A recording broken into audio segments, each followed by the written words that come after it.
Question अगर आप पढ़ें बच्चों तो इन्होंने गिवन दे रखा है at angle alpha with normal. ठीक है, जैसा डायग्राम बनाया है साइड में ठीक है वैसे ही बना सकते हैं। And refracted at angle beta, angle of deviation of emergent ray, ये क्वेश्चन मार्क है। चलिए इसका एक डायमीटर ड्रॉ करते हैं पहले। सपोज यहां से एक रे, ऐसा सोचते हैं इधर इंसिडेंट हो रही है, यहाँ पे एक नॉर्मल ड्रॉ करते हैं। ये नॉर्मल बना दिया अलोंग द रेडियस, ये आपके इंसिडेंस एंगल अल्फा।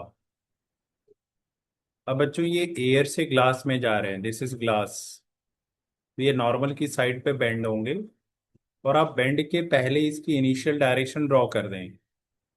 अगर ये ग्लास ना होते तो इसे ऐसे जाना था, और this will bend toward the normal, तो इसको नॉर्मल की साइड पे बेंड करिए थोड़ा सा नीचे की तरफ। तो ये बच्चों है आपका रिफ्रैक्शन एंगल बीटा। यहीं पे देख लें ये ऊपर वाले एंगल कितने होंगे, ये होंगे अल्फा माइनस बीटा, जो डिविएट हो रहा है अपर पार्ट। अब यहाँ पे एक सेकेंड नॉर्मल ड्रॉ कर देंगे, सेकेंड नॉर्मल ड्रॉ करेंगे इधर। अब ये रे जब बाहर जाएगी तो ये अवे फ्रॉम द नॉर्मल, तो ऐसा away from the normal draw करिए।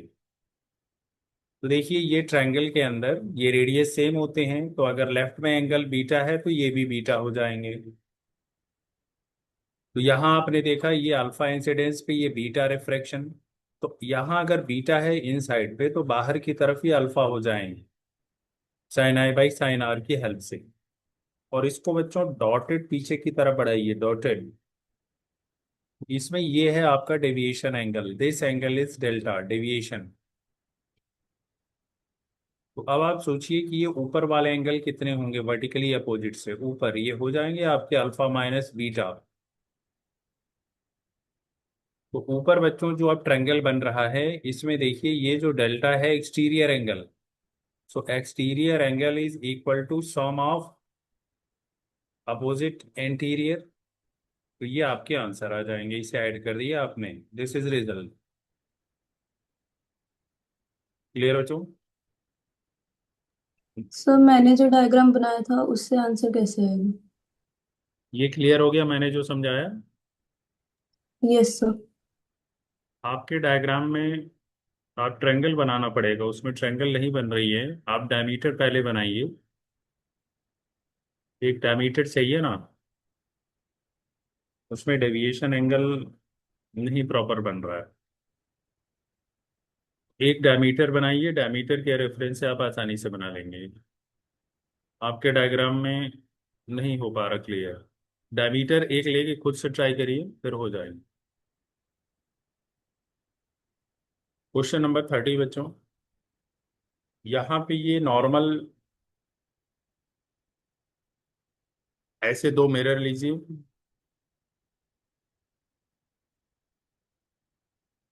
और यहाँ वाटर लिया, लिक्विड एक, लिक्विड यहाँ फिल किया आपने।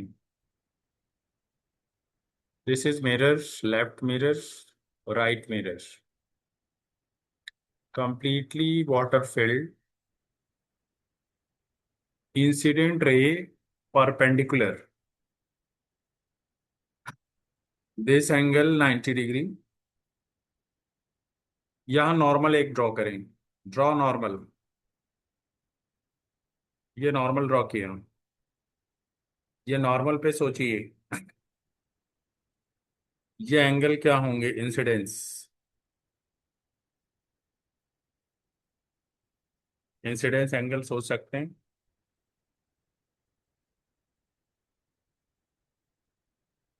सिमेट्री को देखते हुए सोचिए यहाँ पे ऐसा एक परपेंडिकुलर ड्रॉ कर लें तो ये हाफ एंगल 45, ये 90, तो इधर भी 45 हो जाएंगे। ये 90, इधर भी नीचे 45 होंगे, तो ये ऊपर वाले एंगल भी 45 हो जाएंगे। तो आई इजकल टू आर का कंसेप्ट बच्चों, ये 45 पे यहाँ से रिफ्लेक्ट हो जाएगा। और यहाँ आपने एक सेकेंड नॉर्मल ड्रॉ करने, ये 45 पे आ गए। अब इसी ज्योमेट्री से आप सोच लीजिए ये 45 है तो इधर भी 45 होंगे, ज्योमेट्री से निकाल सकते हैं आप। ये अंदर वाले 45, यहाँ 90, इधर 45 नीचे की साइड पे। ये 45 का इंसिडेंट, ये 45 पे ये बाहर चला जाएगा। तो दिस अपर एंगल इज 45। तो ये इंसिडेंट और ये रिफ्लेक्टेड 180, ये वेव टर्न हो रही है, ये नीचे आ रही थी, ये ऊपर चली गई। तो इसके अंदर आप देख रहे हैं 180 degree deviation angle, total deviation is 180। Clear बच्चे? Yes sir. Next question, small object 10 centimetre thick.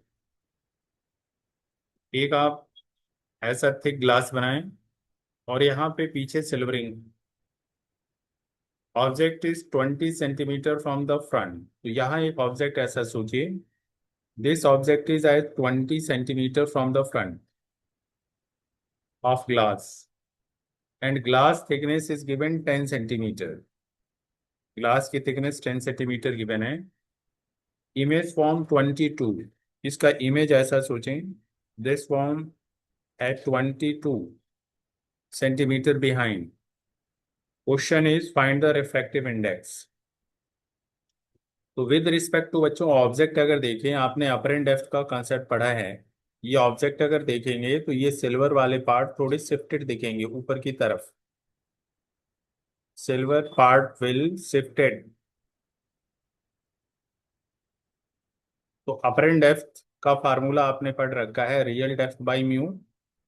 तो देखिए रियल डेप्थ ये 10 है, तो ये 10/म्यू पे दिखेंगे टॉप से।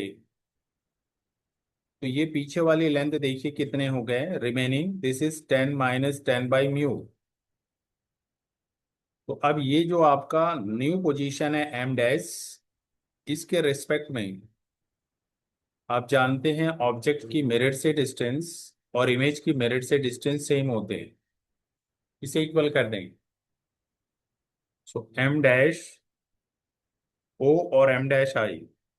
तो ओ डायग्राम से देखिए 20 + 10/म्यू और एम डैश आई 10 - 10/म्यू +22। इसको ही सॉल्व करें अगर तो 20/म्यू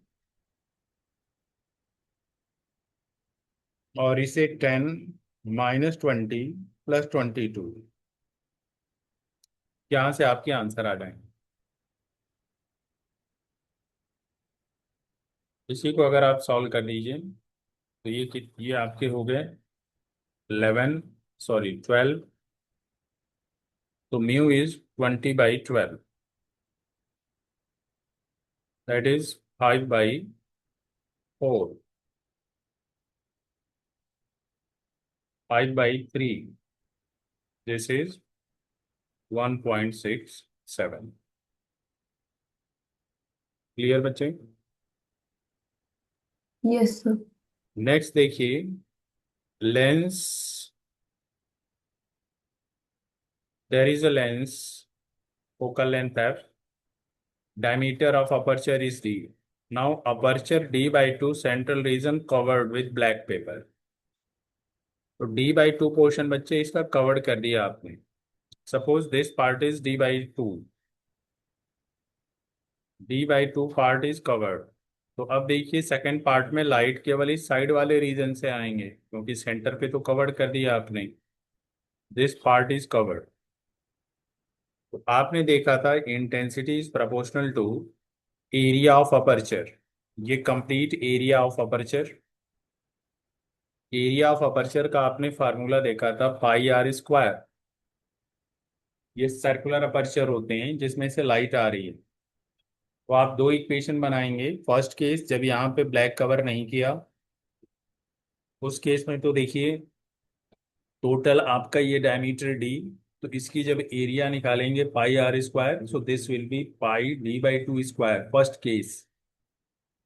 सेकेंड केस, जब आपने इधर अपर्चर लगा दिया, d/2 पे पेंटिंग कर दी, तो अब देखिए रिमेनिंग एरिया क्या है, साइड वाले एरिया आपको निकालना है।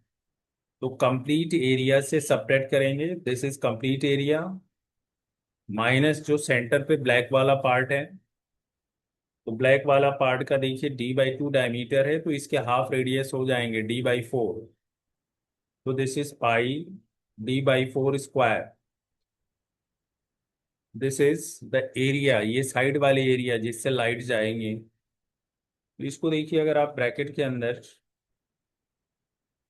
हमें कॉमन मिल रहे हैं d² और डिनोमिनेटर से हमें 4 भी कॉमन मिल रहा है, तो हमें यहाँ पे मिलेंगे 1/4। इसे आपने सॉल्व कर दिया 3/4, है ना। पाई d² ब्रैकेट में एलसीएम ले लिया, सो एलसीएम से आपको मिल गए 3/16। तो ये जो आई डैश आ गए बच्चों और ऊपर वाले आई, इसी को डिवाइड करिए। तो ये ऊपर जो आपने इक्वेशन नंबर 1 देखा, divide year, divide year pi d² by 4। तो ये कैंसिल हो जाएंगे, यहाँ से 3/4 बचेंगे, यही आपके आंसर आ जाएंगे। तो इंटेंसिटी बिकम 3/4 टाइम्स। फोकस में तो कोई चेंज होंगे नहीं। क्लियर है बच्चे, third option. Yes sir. Okay, next question देखते हैं। ये वही है जिसमें आप सेकंड वाले फेज पे TIR की कंडीशन। तो इसमें हम लोगों ने एक जनरल फार्मूला भी देख रखा है, और ये ऑप्टिकल फाइबर में भी यही चीज आती है। जब भी इस तरह का क्वेश्चन आ गया कि सेकंड सरफेस पे TIR हो रही है, उसी रिलेशन को याद करिए। ऐसे क्वेश्चन आपको बार बार मिलेंगे, ट्राई योर सेल्फ में भी आपने देखा था, और ये फिर से वही आ रहा है। तो आप याद करें कि यहाँ से अगर कोई लाइट आ रही है और आप चाहते हैं कि ये सेकंड वाले सरफेस पे TIR करना, ये R है, तो यहाँ पे ये वाले जो एंगल हैं, ये क्रिटिकल से बड़े होने चाहिए। क्रिटिकल पे ये 90 चले जाते हैं।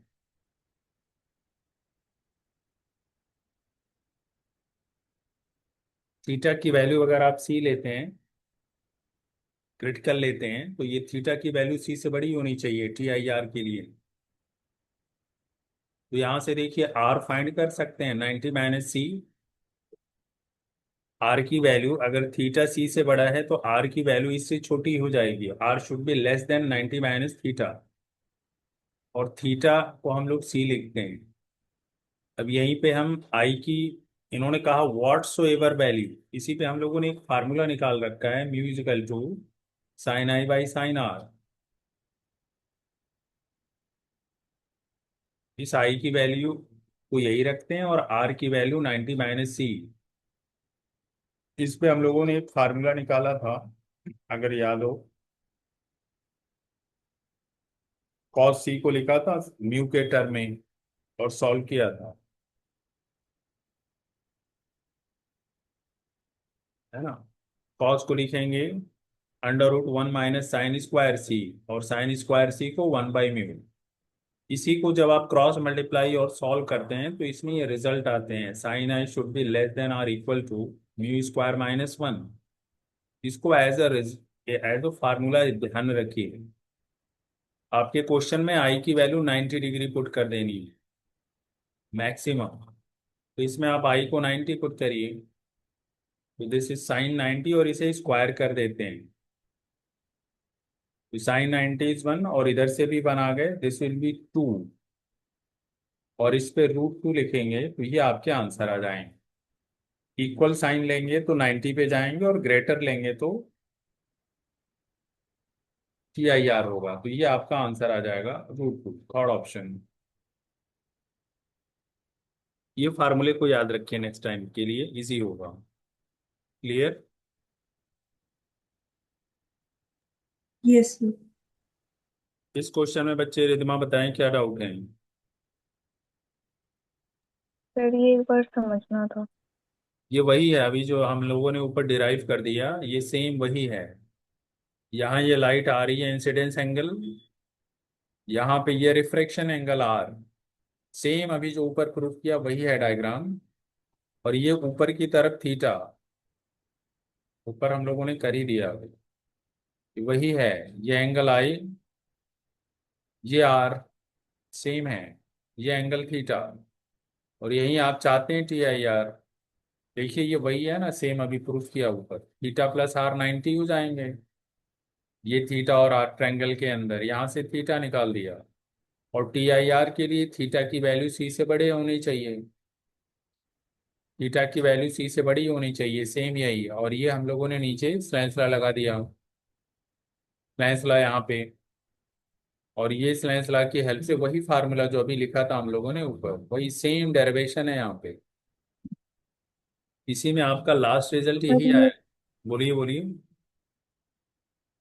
सर एक्सेप्टेंस एंगल, वो एंगल ऑफ इंसिडेंस को कह हाँ, ये जो कोण बन रहा है, इस कोण के अंदर जो लाइट आती है वही जो है इस ऑप्टिकल फाइबर के अंदर जाएंगे, तो इस आई को ही कहते हैं एक्सेप्टेंस एंगल। इधर कोण बन जाएंगे, ये फाइबर इसी एंगल के अंदर जो लाइट आती है इसे एक्सेप्ट करते हैं।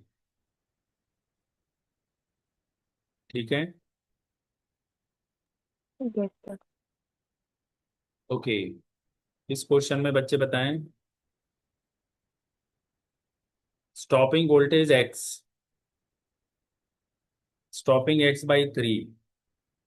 तो देखिए फर्स्ट केस में यहाँ पे स्टॉपिंग वोल्टेज अगर आपको एक्स दे रखा है, स्टॉपिंग वोल्टेज का फार्मूला याद करिए, H nu minus five not. और न्यू को आप सी बाई लैम्डा लिखते हैं।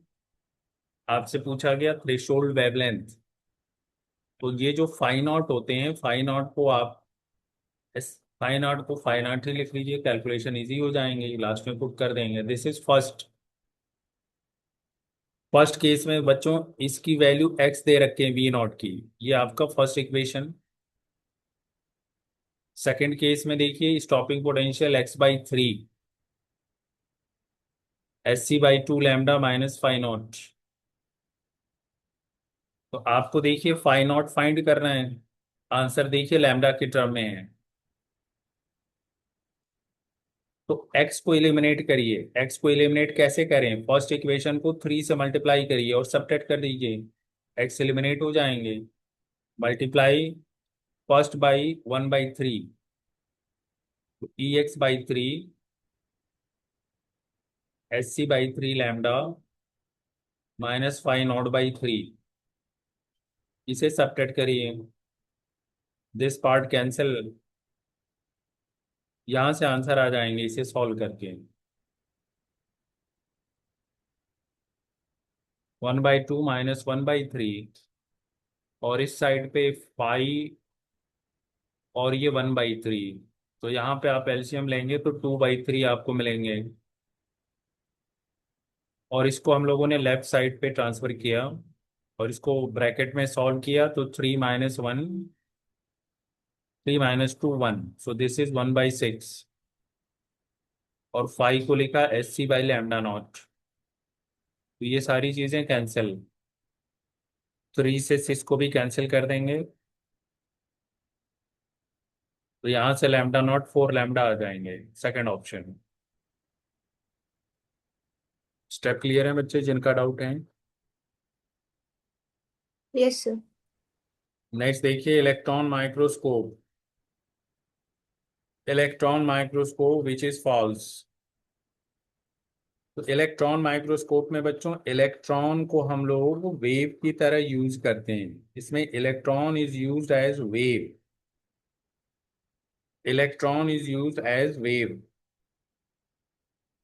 तो अब इलेक्ट्रॉन में क्योंकि चार्ज है, तो चार्ज को कंट्रोल करने के लिए आप, करंट है, इलेक्ट्रॉन के मोशन से करंट आएंगे, हम मैग्नेटिक, मैग्नेटिक लेंस का मीनिंग है कि इसमें हम लोग मैग्नेट यूज करते हैं, नॉर्थ और साउथ। तो ये डिटेल तो था नहीं आपके सिलेबस में, बट हाँ ये मैग्नेटिक लेंस, ये हेल्प से हम इसकी डायरेक्शन को कन्वर्ट कर सकते हैं। Second, resolving power directly proportional. तो देखिए रिजॉल्विंग पावर का फार्मूला याद करें, रिजॉल्विंग पावर का फार्मूला याद करिए, क्या रिजॉल्विंग पावर लैम्डा के प्रोपोर्शनल थे? रिजॉल्विंग पावर का तनु फार्मूला सोचिए, रिजॉल्विंग पावर माइक्रोस्कोप का बताएं, कोई बच्चा बता दे। रिजॉल्विंग पावर माइक्रोस्कोप के अंदर क्या रिलेशन है exact, 1.22 lambda upon 2 mu sine theta आते हैं। रिलेशन याद करिए। भूल गया क्या रिलेशन आपको?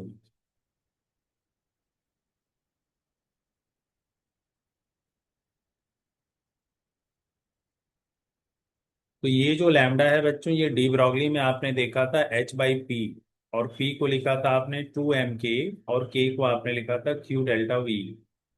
तो ये इसी पे कह रहे हैं, एक्सलरेटिंग वोल्टेज के डायरेक्टली प्रोपोर्शनल। डायरेक्टली नहीं है, ये अंडर रूट में प्रोपोर्शनल है, तो यही रॉन्ग हो गया।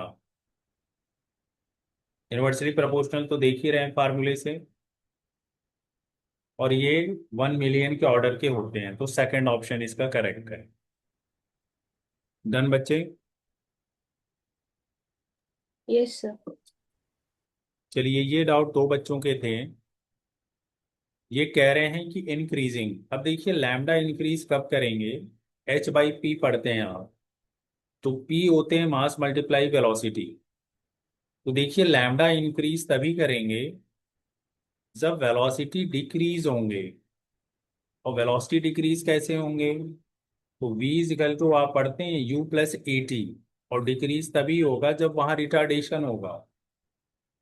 तो ये आप देखिए चारों में किस केस में आपको रिटार्डेशन मिल रहा है। इलेक्ट्रॉन पे जो फोर्स होते हैं बच्चों, F=qv होते हैं।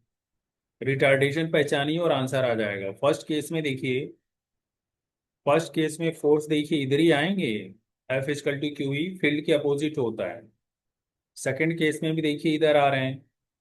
फर्स्ट केस में देखिए फोर्स क्या कर रहा है, वेलोसिटी की डायरेक्शन में है, तो इसमें स्पीड बढ़ जाएंगे।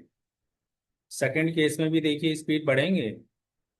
सॉरी, सेकंड में तो फोर्स किधर होना चाहिए? अपोजिट होना चाहिए ना। सेकंड देखिए डायग्राम जरा, क्योंकि फील्ड देखिए इधर है, तो इस पे फोर्स पीछे की तरफ होना चाहिए। तो सेकंड में देखिए रिटार्डेशन दिख रहा है, और फील्ड का तो मैग्नेटिक फील्ड का कोई फोर्स नहीं होता पैरेलल की केस में। तो यही आपके सेकंड वाले ऑप्शन आ रहे हैं। क्योंकि सेकंड में ही आप ध्यान देंगे अगर, तो सेकंड में ही तो रिटार्ड हो रहा है।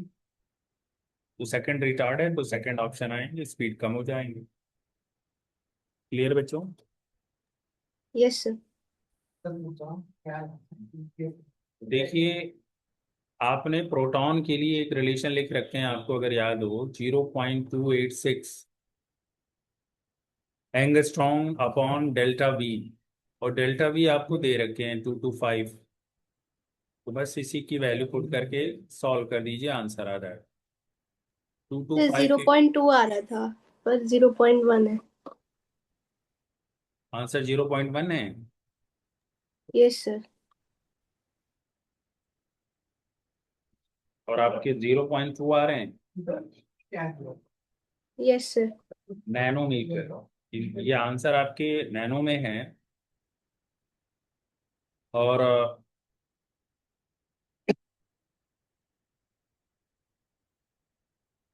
इसको डिवाइड करके 0.2 आ रहे हैं। एक बार इसको डिवाइड अगर हम लोग करें, तो इसकी वैल्यू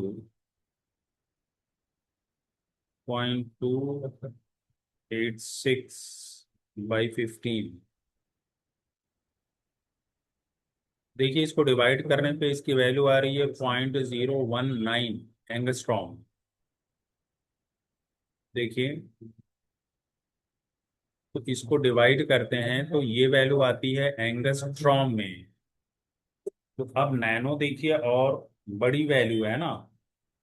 अगर ये एंगस्ट्रॉम में है, तो अगर इसको आप नैनो में ले जाएंगे, तो देखिए 1 नैनो में होता है 10 एंगस्ट्रॉम। नैनो बड़ी है, तो यहां से सोचिए कि अगर 1 एंगस्ट्रॉम में करेंगे तो 0.1 नैनो में ये कितना होगा? ये 0.286 एंगस्ट्रॉम में ही लिखा था ना हम लोगों ने वैल्यू। Yes sir. तो इसको अगर हम लोग एंगस्ट्रॉम में लेते हैं, और सॉरी नैनो में लेंगे, तो ये कितने होंगे? 0.19। 0.1। सर आंसर में 0.2 दे रखा है। 0.2 आंसर है। Yes, sir. आंसर दोबारा चेक कर लीजिए, आंसर वही आना चाहिए। हाँ, ये 0.2 तो यहाँ पे बन ही रहा है, इसको राउंड ऑफ कर देंगे तो आंसर बचे। तनु एक बार और आप चेक कर लीजिएगा, ठीक है जो आ रहा है।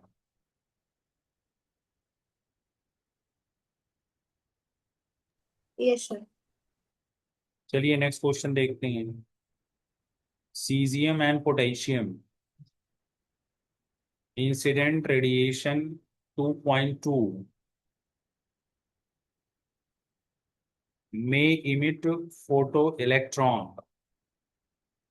अब देखिए सीजियम का वर्क फंक्शन आपने पढ़ भी रखा था, 2.14 है।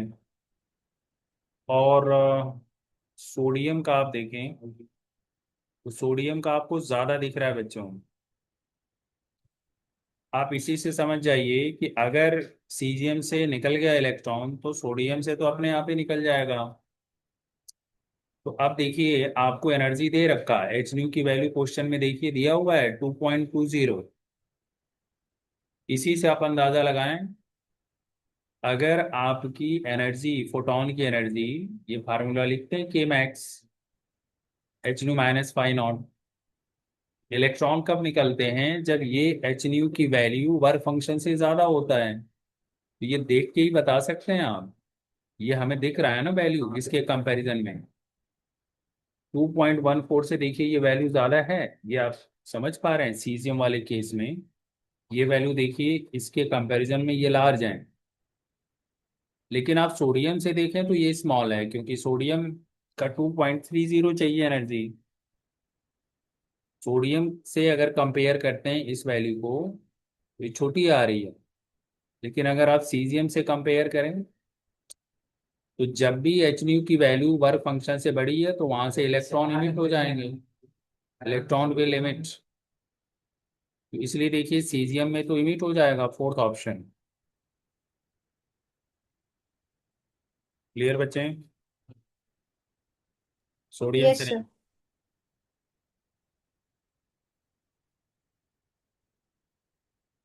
अच्छा एक मिनट बच्चों, तीन इसमें दे रखे हैं, सीजियम, पोटेशियम एंड सोडियम। देखिए पोटेशियम का 2.75 है, एक और भी है, वो भी नहीं निकलेगा क्योंकि वो तो और भी ज्यादा हो गया। देखिए 2.2 से जो छोटे हैं उसी से निकलेंगे। वर्क फंक्शन 2.2 से छोटा केवल यही है ना? तो इसलिए आपका आंसर सीजियम ही होगा। ठीक है बच्चों, नेक्स्ट देखते हैं।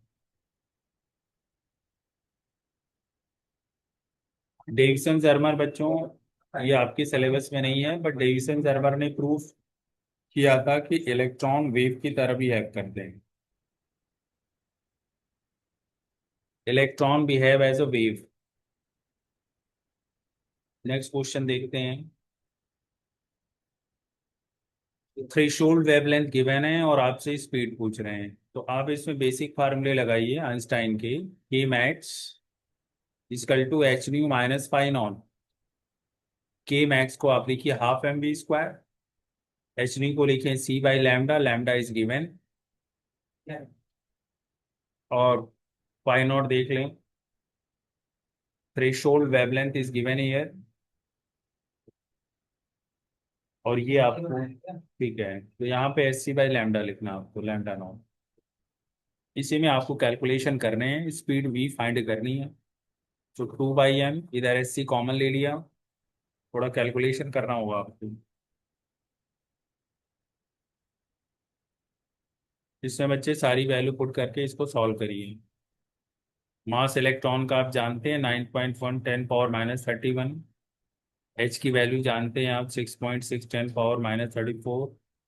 सी is the speed of light. थोड़ा इसमें कैलकुलेशन आपको करना पड़ेगा। ये लैम्डा गिवन है, और इधर थ्रेशोल्ड को बाद वाले में लिखना है, पहले तो इसका लिखना है आपको। सो फर्स्ट ये देखिए, ये जो ये वेवलेंथ है ना 2536, और यहाँ पे सेकंड में 3250। इसी को बच्चे आप सॉल्व करिए, यहीं से आंसर आएंगे। थोड़ा लेंदी है कैलकुलेशन। स्टेप क्लियर है ना? Yes sir. नेक्स्ट चलिए देखें, ratio of longest wavelength in Lyman. तो देखिए लाइमन के अंदर फार्मूला आपने देखा था आर, और लॉन्गेस्ट वेवलेंथ बच्चों देखिए तब होगा जब फ्रीक्वेंसी क्या होंगे, फ्रीक्वेंसी मिनिमम होंगे। तो मिनिमम फ्रीक्वेंसी याद करिए लाइमन में जब सेकंड से फर्स्ट में जाते हैं तभी आता है, सेकंड से फर्स्ट में। तो फार्मूला यहाँ पे याद करिए, फार्मूला आप पढ़ते हैं final square minus initial square. तो इसी में वैल्यू पुट करिए ये लाइमन के लिए। तो यहाँ लिखेंगे फाइनल तो 1 होते हैं और इनिशियली इसमें 2 होते हैं। तो यहाँ पे एलसीएम अगर लेते हैं 4 - 1 3, ये फर्स्ट इक्वेशन। ऐसे ही ये कह रहे हैं बामर के केस में।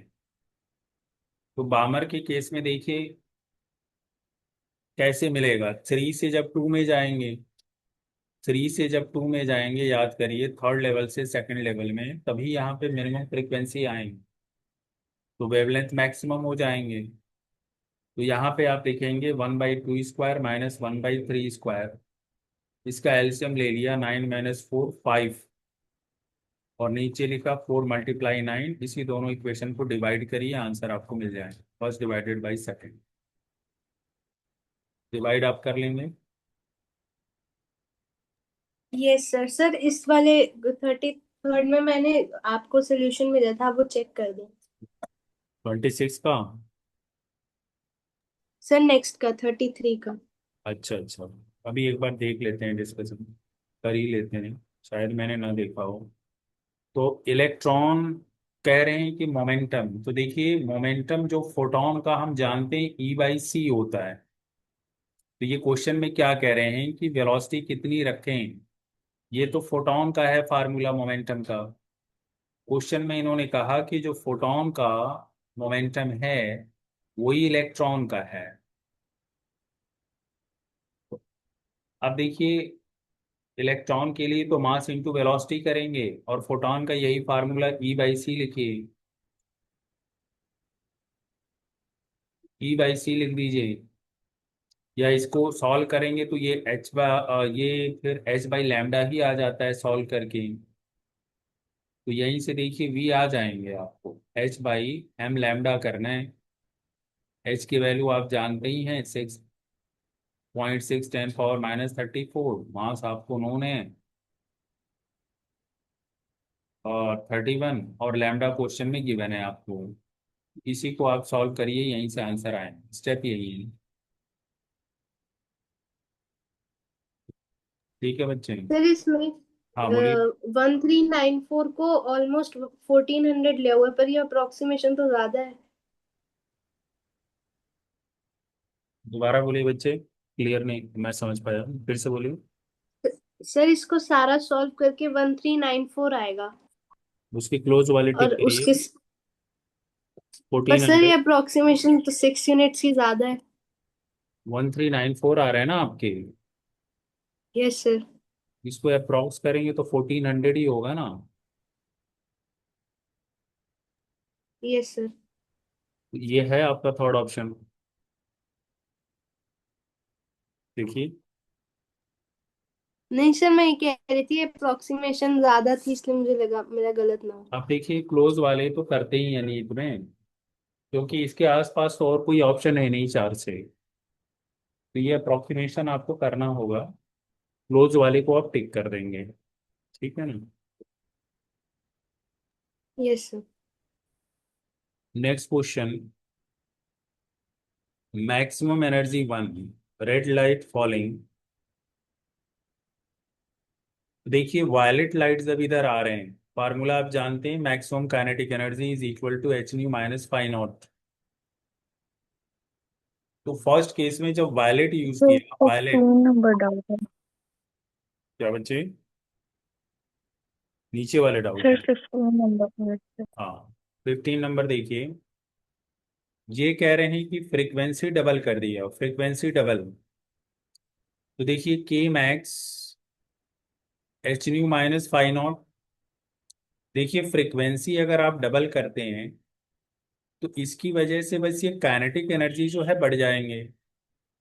काइनेटिक ही तो बढ़ेंगे ना, क्योंकि आपने न्यू डबल कर दिया तो काइनेटिक एनर्जी इसमें इंक्रीज होती है। Kinetic energy will increase. Current तो डबल नहीं होगी, क्योंकि करंट तो बच्चों डिपेंड करता है कितने इलेक्ट्रॉन हैं, और इलेक्ट्रॉन डिपेंड करेंगे कितने फोटॉन हैं, और फोटॉन डिपेंड करते हैं कितनी इंटेंसिटी है। तो करंट तो होगा ही नहीं प्रभाव। ये भी रॉन्ग है। Cut off voltage become more than double. Cut off का मतलब होता है स्टॉपिंग वोल्टेज। तो स्टॉपिंग वोल्टेज यही के मैक्स से ही आते हैं, ईवी नॉट। तो ईवी नॉट जो है डबल नहीं हो रहा है ना, क्योंकि देखिए अगर फर्स्ट केस में ये मान लेते हैं और सेकंड केस में हम लोगों ने स्टॉपिंग पोटेंशियल का ऐसा एक इक्वेशन लिखा, तो देखिए सेकंड को अगर देखा जाए, सेकंड और फर्स्ट को देखिए, तो क्या ये जो वी डैश है पहले के कंपैरिजन में ये डबल लग रहा है?